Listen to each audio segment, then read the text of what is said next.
showing up at meetings since he's working for the public, even as a volunteer. He's doing some heavy lifting, and he needs to be here for questions to be answered. Mr. Fernbach's in Spain for the next 3 weeks. Then Mr. Fehrenbach should not be responding to budget questions if he's not here during this beginning of a budget season. But that was Mr. Fernbach. It wasn't. So my other concern is that, did I hear it right that $600,000 was not replenished into the anticipated surplus for 2023? Correct. After almost $1 million was not replenished for 2022. So now we're $1.6 million shy in our savings account.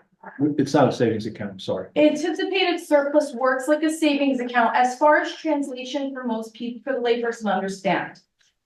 Mr. Fox. Well, I'm sorry, but You can be sorry all you want. Yeah. So we're at $1.6 million shy.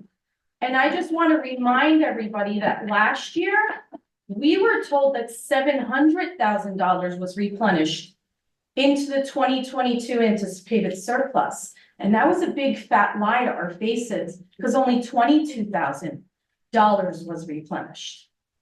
So we're now being told only $500,000 was replenished last year. And we have no trust that that's even accurate. So guess what might be missing out of our anticipated surplus if we follow 2022's audit? Another $500,000 on top of the 6, on top of the $1 million from 2022.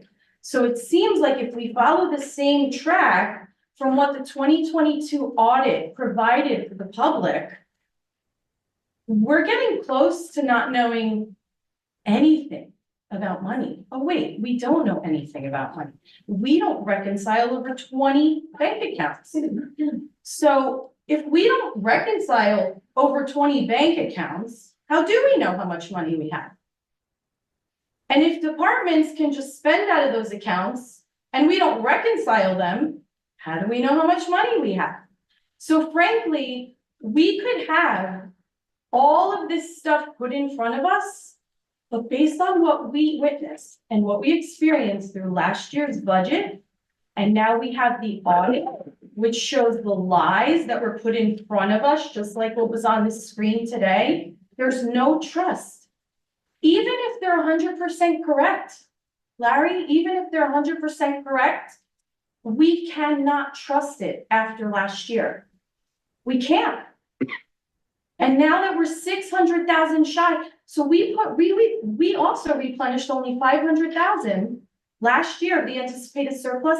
Guess what our CFO last year, Mr. Benino, estimated we would have paid back? I believe it was 700. Am I correct? So Thank we're you. 200,000 shy of that estimate. Thank you. Last question, yes. There's questions on that screen. Tom Schickle at 612 Thurn Avenue. Mr. Gartz, that was a very eloquent introduction that the mayor made. I'm sure you have an amazing resume. I just want to let you know your predecessor actually taught the class at Rutgers, but apparently he didn't do a real good job for us here in Bradley Beach. Now, since you weren't here, in 2023, the mayor proposed a 20% budget increase. And the council, once they had access, reduced that to 13.2. Now, my question for you is, if we use 600,000 in unrealized surplus in that budget, what was the true percentage that our taxes went up in 2023? Roughly 21. So we were lied to. We were told that it was, he said 20, it got down to 13, but he spent 20 anyway. Well, when the mayor first said 20, it was closer to 30 because it was a much larger anticipated surplus that we would not recover. But you're right on the mark. The 13.2% intended us to recover our surplus. And now that Mr. Gartz has shared that we didn't recover 600,000, effectively between surplus and taxes, we spent 21%.